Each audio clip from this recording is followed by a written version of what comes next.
இன்றைக்கு கமல்ஹாசன் அவர்கள் பேசிய ஒரு பேச்சுக்கு பெரிய எதிர்ப்பு. கர்நாடகாவில் அவருடைய திரைப்படத்தையே திரையரங்குகளில் ஓட்டவிட மாட்டோம் என்றெல்லாம் எதிர்ப்பு தெரிவிக்கிறார்கள். தமிழிலிருந்துதான் கன்னடம் தோன்றியது என்ற கருத்தை அவர்களால் ஏற்க முடியவில்லை. ஆனால்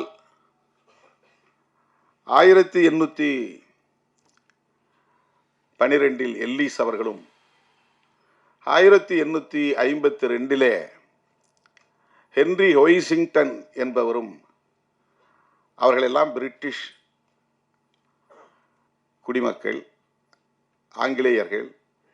அவர்கள் தமிழை கற்று, தமிழை ஆய்ந்து, தமிழ் அறிஞர்களோடு உரையாடி, அவர்கள் தென்னிந்திய மொழிகளான தமிழ், தெலுங்கு, கன்னடம், மலையாளம், துளு போன்ற மொழிகளை எல்லாம் ஒப்பீடு செய்து, அதன் அடிப்படையில் அவர்கள் முன்வைத்த கருத்து இந்த மொழிகளுக்கெல்லாம் மூலமொழி தமிழ் என்ற கருத்தை உறுதிப்படுத்தி இருக்கிறார்கள்.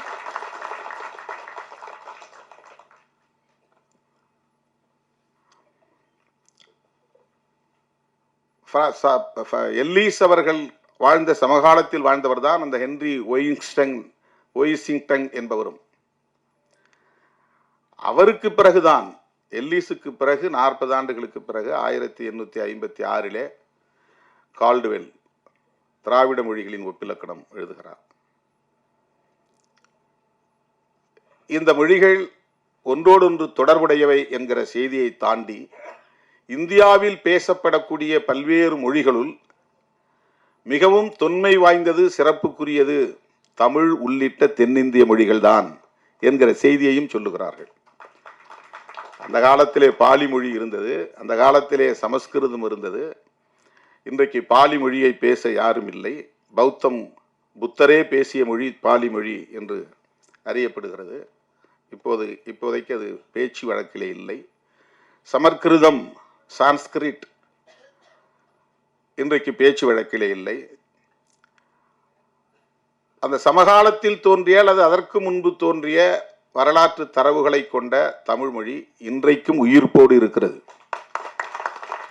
உலகம் தழுவிய அளவில் வலிமை பெற்றிருக்கிறது. புதுமையை உள்வாங்கி இருக்கிறது. தமிழ் மொழிக்கு உள்ள சிறப்பு தொன்மையும் புதுமையும் இணைந்த ஆளுமை மிக்க ஒரு மொழி. பல மொழிகள் தோன்றி வளர்ந்து முதுமை அடைந்து மறைந்து போய்விட்டன. தொன்மைக்கு எதிர்ச்சொல் முதுமை அல்ல, தொன்மைக்கு எதிர்ச்சொல் புதுமை. அண்மையிலே ஒரு பட்டிமன்றத்தை நான் பார்த்தேன். செம்மொழி சிறப்பு தமிழுக்கு வந்ததற்கு அதன் தொன்மை காரணமா அல்லது இளமை காரணமா என்று தலைப்பிட்டிருந்தார்கள். முதுமைக்கு எதிர்ச்சொல் இளமை, தொன்மைக்கு எதிர்ச்சொல் புதுமை. புதுமை என்று சொல்லியிருந்தால் அது மிக பொருத்தமாக இருந்திருக்கும் என்று நான் எண்ணினேன். இன்றைக்கு கணினி மொழி வந்துவிட்டது, அது புதுமை.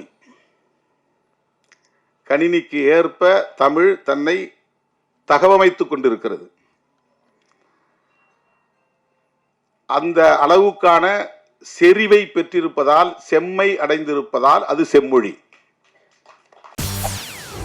செய்திகளை உடனுக்குடன் தெரிந்து கொள்ள உடனே சப்ஸ்கிரைப் பண்ணுங்க.